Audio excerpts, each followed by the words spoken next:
मसीह।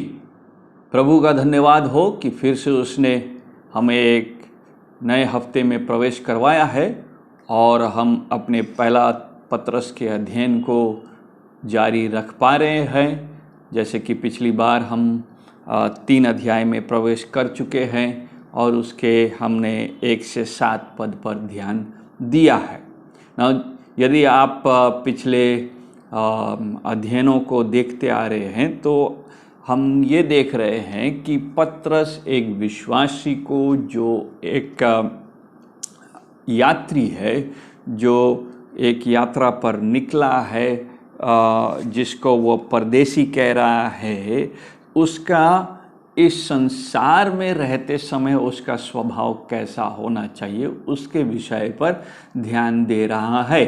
और उस बात का व्याख्या करने के लिए उसने 3-4 परिस्थिति को लिया है। सबसे पहला परिस्थिति कि वो समाज में किस प्रकार का जीवन व्यतीत करे।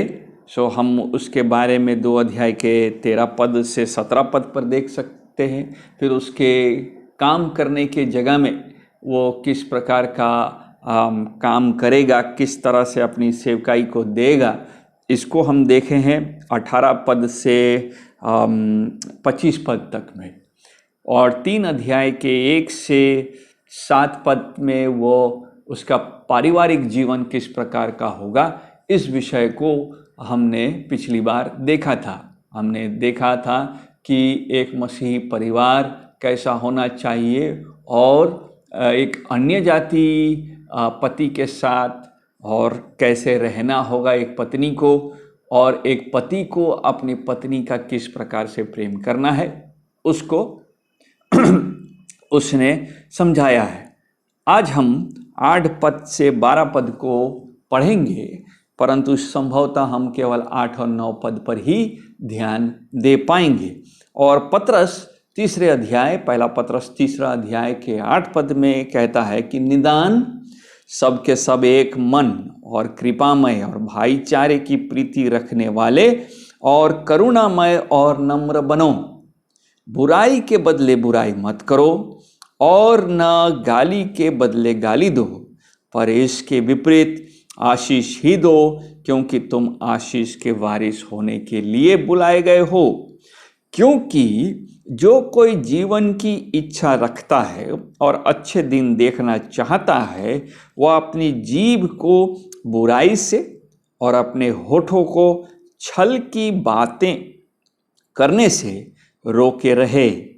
वह बुराई का साथ छोड़े और भलाई ही करे। वह मेल मिलाप को ढूंढे और उसके यत्न में रहे, क्योंकि प्रभु की आंखें धर्मियों पर लगी रहती है और उसके कान उनकी विनती की ओर लगे रहते हैं, परंतु प्रभु बुराई करने वालों के विमुख रहता है। परमेश्वर अपने इन वचनों के पढ़े जाने पर आशीष दे। नाउ इन पदों में, इन 4 पदों में बहुत सी बातें कही गई है और पत्रस ने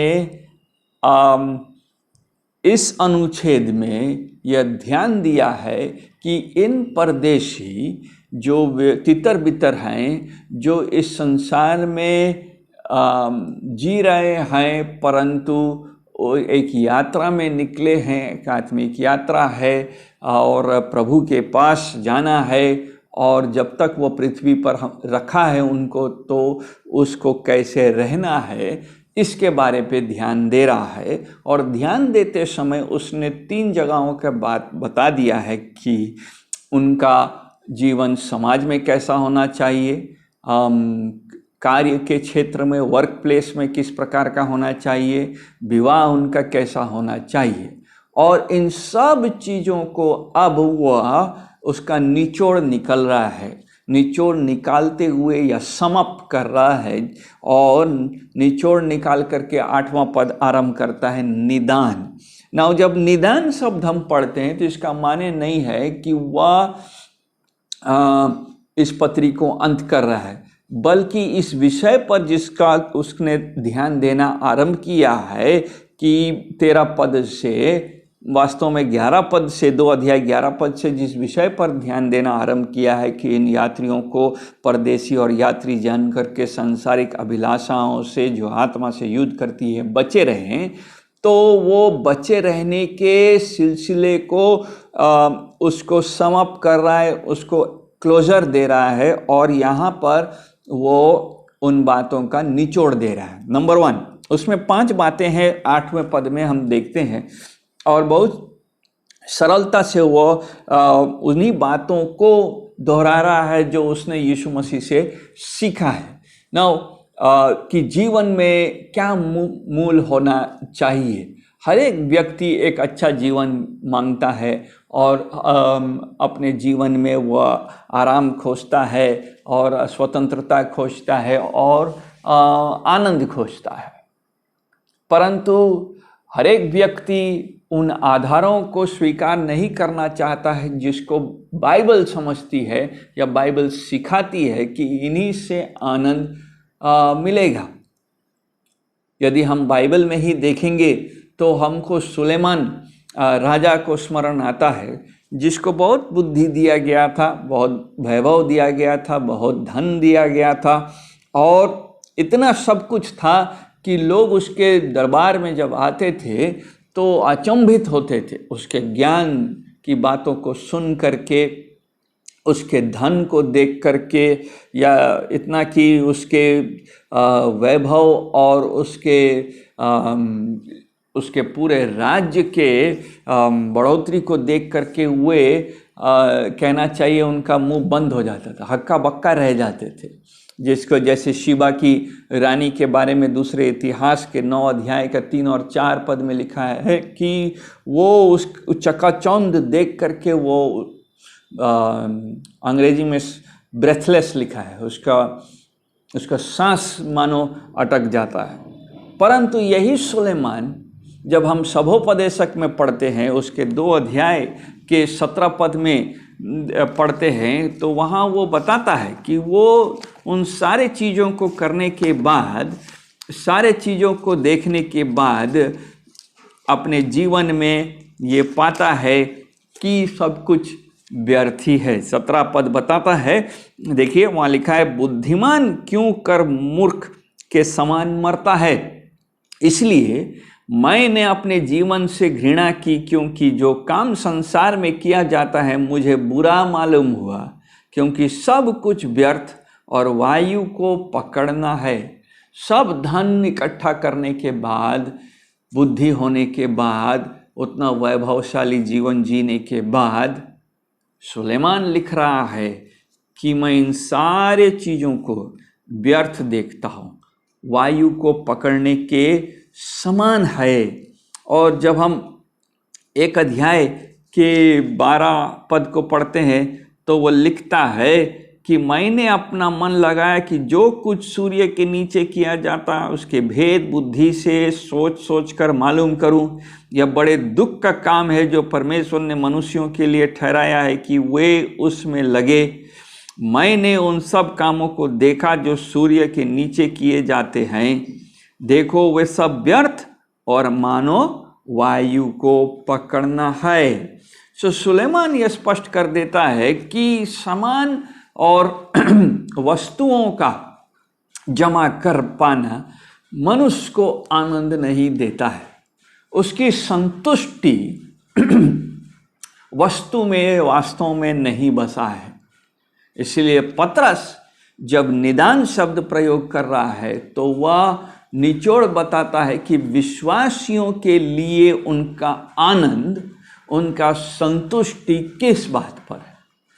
वो लिखता है, सब के सब एक मन और कृपामय और भाईचारे की प्रीति रखने वाले, करुणामय और नम्र बनो। विश्वासियों को एक मन का होना होगा। ना एक मन का होने का माने है कि सत्य के प्रति या सत्य के विषयों को लेकर के उनका 2 तरह का सोच नहीं है या 2 तरह का मानना नहीं है। वो सत्य को मानते हैं, अर्थात यीशु मसीह को उद्धारकर्ता के रूप में, उससे उसके अनुग्रह के विषय में, इन सारी बातों को लेकर के विश्वासियों के बीच में मतभेद या दुविधा वाली बातें नहीं होनी चाहिए। एक मन का होने का यही माने। अंग्रेजी में शब्द है हारमोनियस। नाउ हारमोनियस आता है होमोफ्रोनोस फ्रोनेस, यूनानी शब्द है, उससे आता है। होमो का माने होता है एक होना, यानी कि, और यहाँ पर हारमोनियस जो शब्द है यानी कि उनका सोच, उनका विचारधारा एक है, उनका जीवन के प्रति जो विचारधारा है वो एक है, और वे सत्य के लिए संपूर्ण रीति से उसके लिए पूरी रीति से उनका अपना विचार को न्यौछावर किए हुए हैं, और वे सत्य के विषयों को लेकर के, मौलिक बातों को लेकर के, आधार की बातों को लेकर के उनका विचार एकदम एक है। फिलिपियों की पत्री 1 अध्याय के 27 और 28 में पौलुस ने भी इस बात को कहा है और बताता है कि कैसे उनका सोच सब समय एक होना चाहिए। ना, ये सत्य को लेकर के जो विचार हम रख रहे हैं, केवल एक होने का माने नहीं है कि अभी अच्छा समय है इसलिए एक है, बल्कि हर समय जो चल रहा है, विशेष करके इन परदेशियों के लिए जबकि वे सताए जा रहे हैं, ऐसे समयों में भी उनका विचार एक होना चाहिए। उसके लिए हम फिलिपियों की पत्री 1 अध्याय और उसका 27 पद को पढ़ेंगे। वहाँ लिखा है 1 अध्याय का 27 पद, केवल इतना करो कि तुम्हारा चाल चलन मसीह के सुसमाचार के योग्य हो, कि चाहे मैं आकर तुम्हें देखूं चाहे न भी आऊं, तुम्हारे विषय में यह सुनूं कि तुम एक ही आत्मा में स्थिर हो, एक चित्त होकर सुसमाचार के विश्वास के लिए परिश्रम करते रहते हो। और ये ऐसे समय में उनको लिखा गया है, फिलिपियों के सदस्यों को लिखा गया है कि वे ऐसे समय में, जबकि वे सताए जाते हैं, जबकि वे हिलाए जाते हैं, जबकि विश्वास के कारण से उन पर नाना प्रकार का प्रश्न उठाया जाता है, ऐसे समय में वे एक आत्मा में स्थिर होकर के, एक चित्त होकर के सुसमाचार के विश्वास के लिए परिश्रम करते रहें। विश्वासियों के लिए पतरस भी इसी बात को दोहराते हुए कहता कि एकता एक प्रमुख बात है। एक दूसरे से प्रेम, एक दूसरे से भाईचारे की प्रीति, एक दूसरे के साथ एक मन होना। जब हम यूहन्ना रचित सुसमाचार उसके 13 अध्याय को पढ़ते हैं और 34 और 35 पद में पढ़ते हैं, तो यीशु मसीह कहता है कि मैं तुम्हें एक नई आज्ञा देता हूँ कि तुम एक दूसरे से प्रेम करो, जैसा कि मैंने तुमसे प्रेम किया है, ताकि तुम एक दूसरे से प्रेम करो, और इस प्रेम करने के द्वारा लोग जानेंगे कि तुम मेरे शिष्य हो। शिष्यता का प्रमाण यह है कि वे एक दूसरे के साथ एक मन के होंगे, और न केवल एक मन के होंगे, अगला शब्द है कि वे कृपामय होंगे, सिंपैथेटिक, यानी कि उनका जो फीलिंग है, उनकी जो भावनाएं हैं दूसरों के प्रति, वह भी एक समान होना चाहिए, और वो भावनाएं सत्य पर आधारित हों।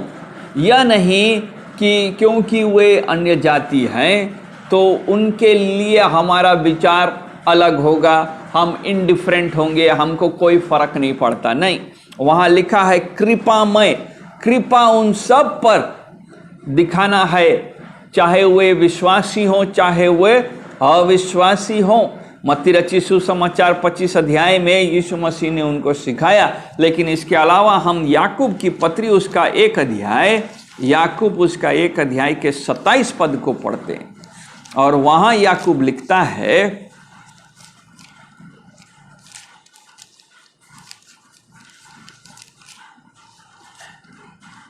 याकूब 1 अध्याय और उसका 27 पद, वो लिखता है, हमारे परमेश्वर और पिता के निकट शुद्ध और निर्मल भक्ति यह है कि अनाथों विधवाओं के क्लेश में उनकी सुधि ले और अपने आप को संसार से निष्कलंक रखें।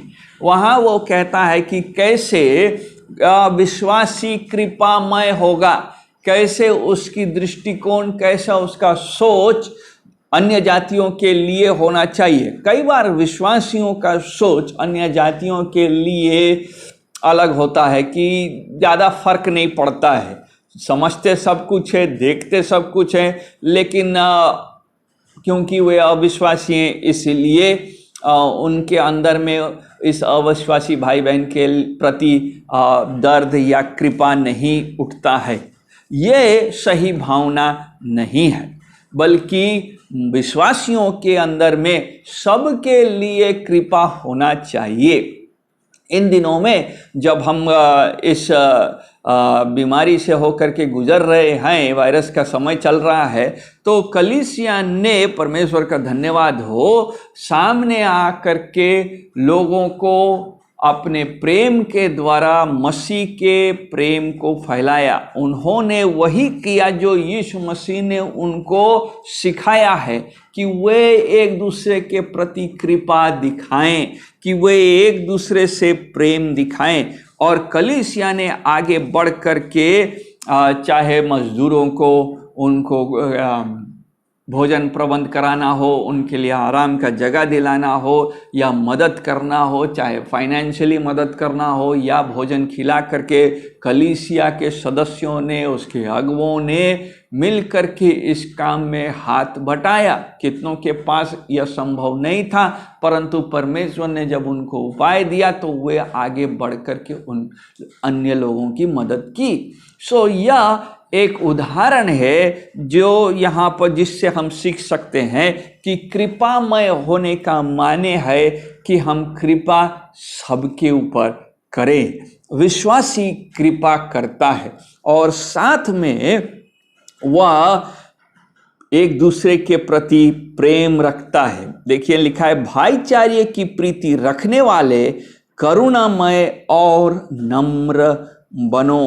काइंड हार्टेड, करुणामय, यानी कि उनके जो नम्र, जो प्रेम जो है, जो करुणा और कृपा दिखाने का जो इच्छा है, वह बाहरी नहीं है। जब हम करुणामय के यूनानी शब्द को देखते हैं तो यूनानी में वो एक अंदरूनी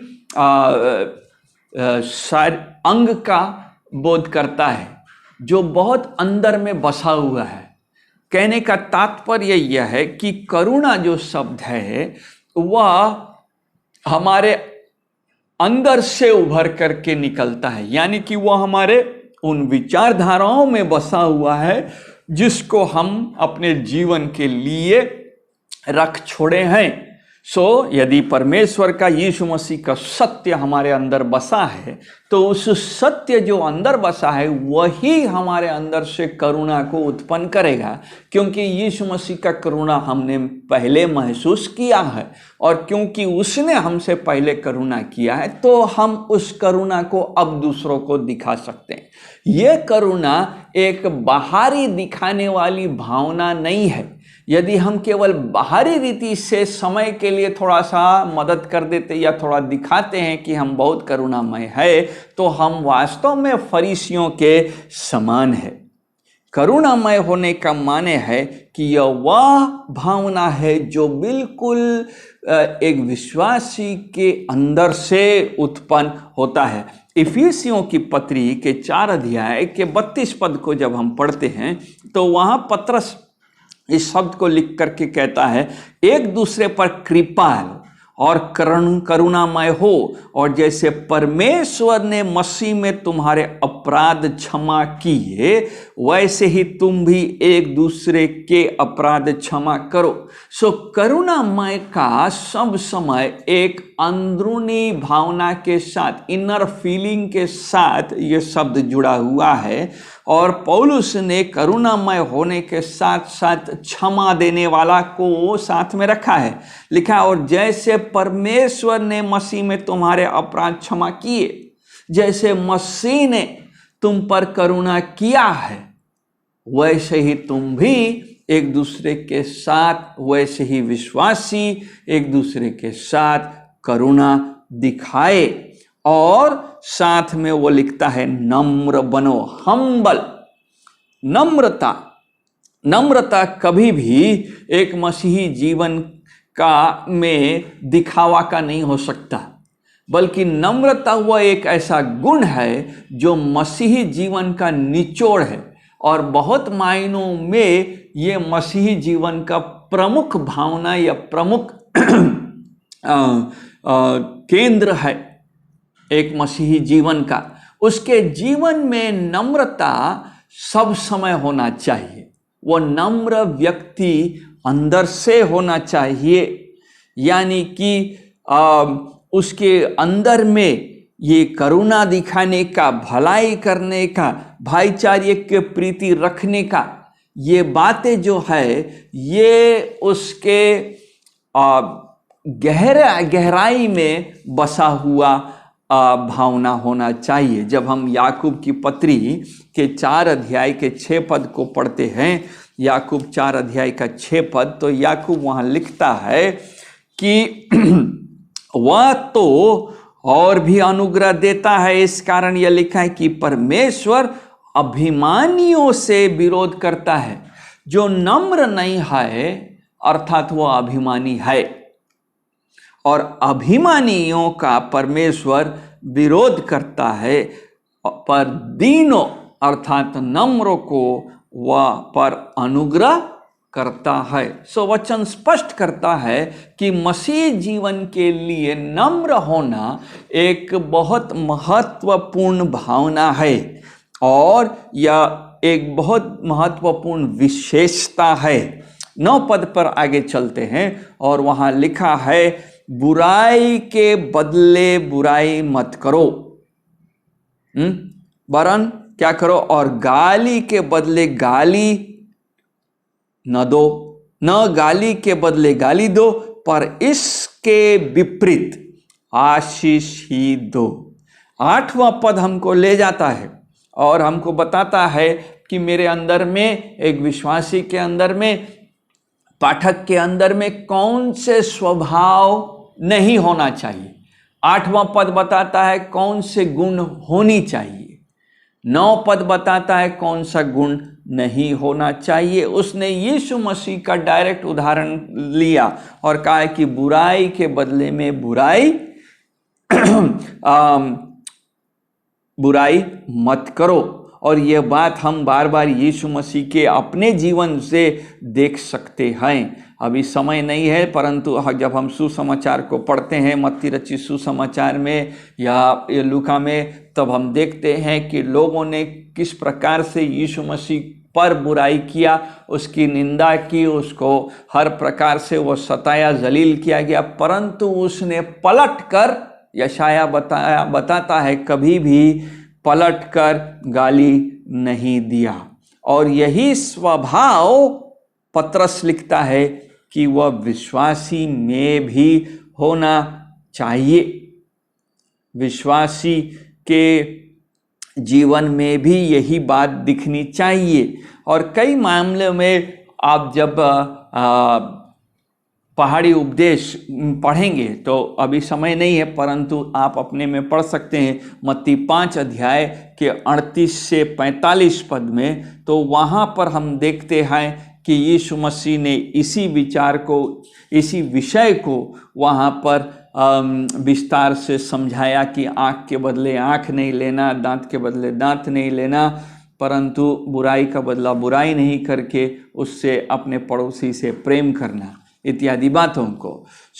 आगे चलते हैं। और बुराई का मतलब गाली के बदले गाली न देना। ना, गाली का माने इंसल्ट करना, तुच्छ बातें करना। संसार विश्वासियों को तुच्छता से देखता है, इसमें कोई संदेह नहीं, परंतु ऐसे समय में विश्वासियों का प्रत्युत्तर क्या होगा? क्या वे भी तुच्छता से अपने पड़ोसियों अविश्वासियों के साथ उनका सामना करेंगे?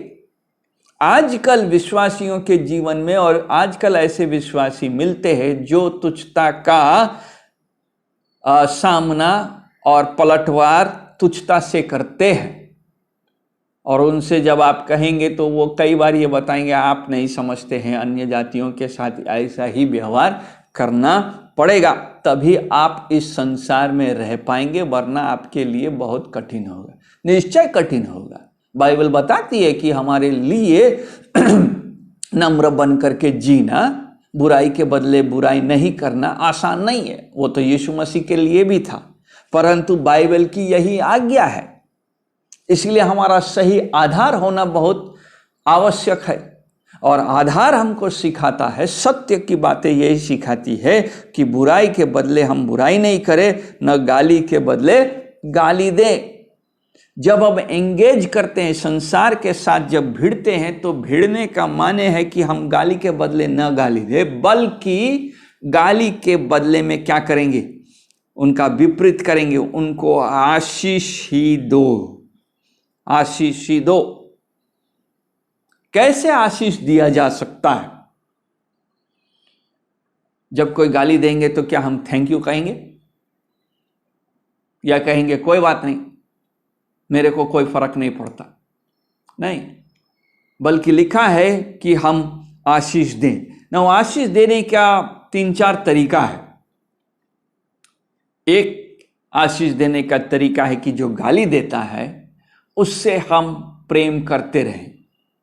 कठिन है, क्योंकि जब वो हम पर आग बरसा रहा है और हमसे हमारा विरोध करता है, कि हम उससे प्रेम करते रहें। यीशु मसीह ने हमसे ऐसे ही किया। हम परमेश्वर के खोजी कभी नहीं थे, हम उसका विरोध कर रहे थे, परंतु यीशु मसीह ने हमको प्रेम करना छोड़ा नहीं, और वचन यही सिखाता है कि हम उससे प्रेम करते रहें। रोमियो की पत्री उसका 12 अध्याय और उसके 9 और 10 पद। रोमियो की पत्री 12 अध्याय और उसके 9 और 10 पद में पौलुस लिखता है, 12 अध्याय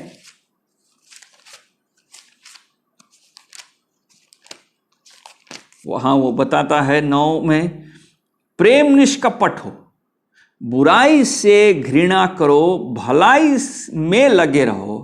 10वां पद, भाईचारे के प्रेम से एक दूसरे पर माया रखो, परस्पर आदर रखने में एक दूसरे से बढ़ चलो, प्रेम निष्कपट हो।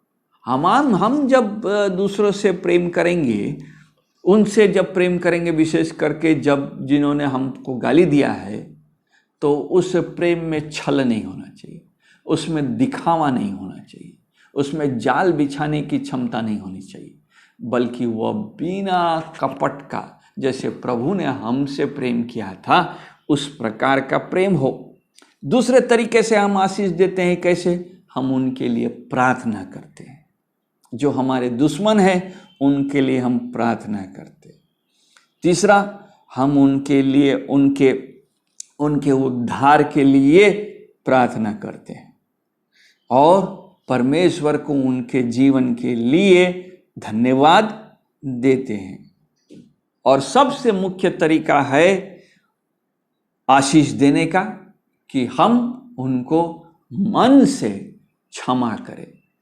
कई बार हम मुंह से क्षमा देते हैं अपने दुश्मनों का, अपने विरोधियों का, परंतु मन से क्षमा देने नहीं पाते, और न ही हम घटनाओं को भूल पाते।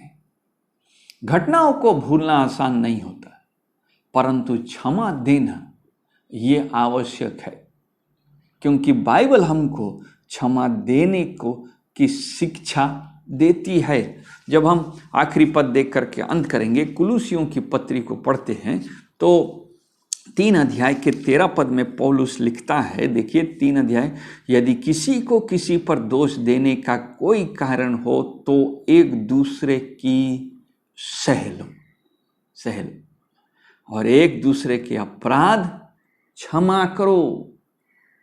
आगे, जैसे प्रभु ने तुम्हारे अपराध क्षमा किए वैसे ही तुम भी करो। सो पतरस अपने विश्वासियों को भाईचारे की प्रीति में कैसे एक बने रहना है उसके विषय में हमको आज शिक्षा देता है। कई कलीसियाओं में ये कमी आती जा रही है, विशेष रीति से इन समयों में जबकि हम सांसारिक रीति से तितर बितर हैं और सताए भी जा रहे हैं, और इस समय में हम एक छत के नीचे मिल भी नहीं पा रहे हैं। क्या हमारे अंदर में भाईचारे की प्रीति है? क्या हम एक दूसरे की सुधि ले रहे हैं? क्या हम एक मन के हैं? क्या हम नम्रता से, बाइबल में दूसरी जगह लिखा है, दूसरे को अपने से बेहतर समझ रहे हैं? वचन हमको सिखाता है कि हम उनके लिए आशीष का कारण बने। और आखिरी लाइन जिसको अगली बार हम और विशेष व्याख्या करेंगे, लिखा है क्योंकि तुम आशीष के वारिस होने के लिए बुलाए गए हो। हमारा बुलाया जाने का उद्देश्य है कि हम आशीष के वारिस बन सके। ये वारिस बनना परमेश्वर का अनुग्रह है जो उसके द्वारा हमको मिला है, और हम जब ये वारिस बन रहे हैं तो हमको ये आशीष को दूसरों तक पहुंचाना होगा। परमेश्वर करे कि यह वचन हमारे लिए चेतावनी और प्रोत्साहन का कारण बने। धन्यवाद।